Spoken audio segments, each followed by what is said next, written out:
Gens, kuliner Indonesia memang kaya akan cita rasa. Tapi siapa sangka di balik kelezatannya ada beberapa makanan yang punya nama super kocak dan bikin dahi berkerut. Jangan salah sangka dulu, meski namanya aneh, rasanya dijamin bikin ketagihan. Inilah 7 nama makanan khas Indonesia yang kelewat aneh. Pertama, mari kita sambangi Betawi untuk mencicipi kue tete, dikenal juga sebagai kue ape. Camilan tradisional ini punya bentuk cekung di tengah dan pinggirannya tipis renyah. Sejarahnya nih gens, nama tete muncul karena bentuknya yang sekilas mirip payudara. Kue ini terbuat dari tepung beras, gula, dan pandan.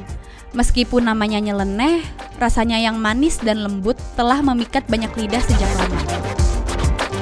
Bergeser ke Kepulauan Seribu nih gens, kita bertemu dengan kue peler bedebu. Nama yang ambigu ini ternyata merujuk pada kue serupa klepon yang terbuat dari ubi. Teksturnya lembek dan berserabut, dilapisi parutan kelapa. Nama tersebut konon karena bentuknya yang bulat dan ditaburi kelapa parut. Jadi jangan langsung berpikir aneh-aneh ya, karena rasanya manis dan gurih.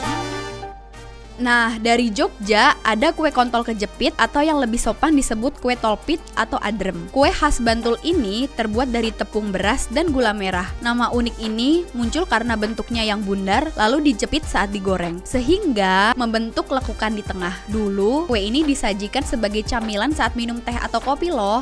Filosofi di baliknya juga dalam, tentang kerja keras dan kesabaran.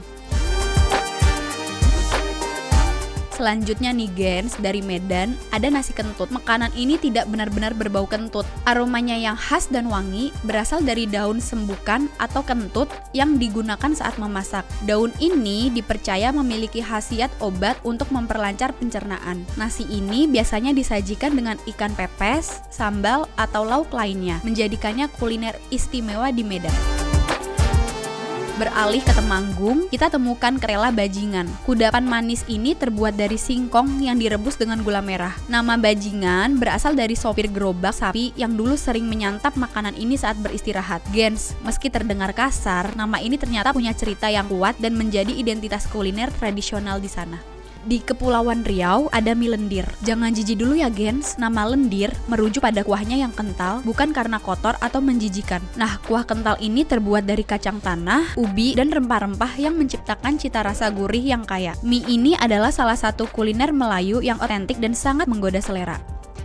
Nah, terakhir, mari kita ke Semarang gens, di mana ada tradisi syawalan unik dengan ketupat jembut. Ini adalah ketupat yang dibelah dan diisi sayur toge dan bumbu kelapa. Nama ini muncul karena toge yang menjuntai di tengah ketupat menyerupai rambut kemaluan. Nah, tradisi ini sudah ada sejak tahun 1950-an dan menjadi simbol kesederhanaan dan keikhlasan saat lebaran. Nah, itu dia gens, 7 makanan Indonesia dengan nama yang nyeleneh tapi penuh makna dan cerita. Dari Betawi hingga Semarang, setiap nama aneh ini adalah bukti kekayaan budaya dan kreativitas kuliner bangsa kita. Jadi, jangan menilai buku dari sampulnya ya, atau makanan dari namanya. Kalian udah coba yang mana nih gens?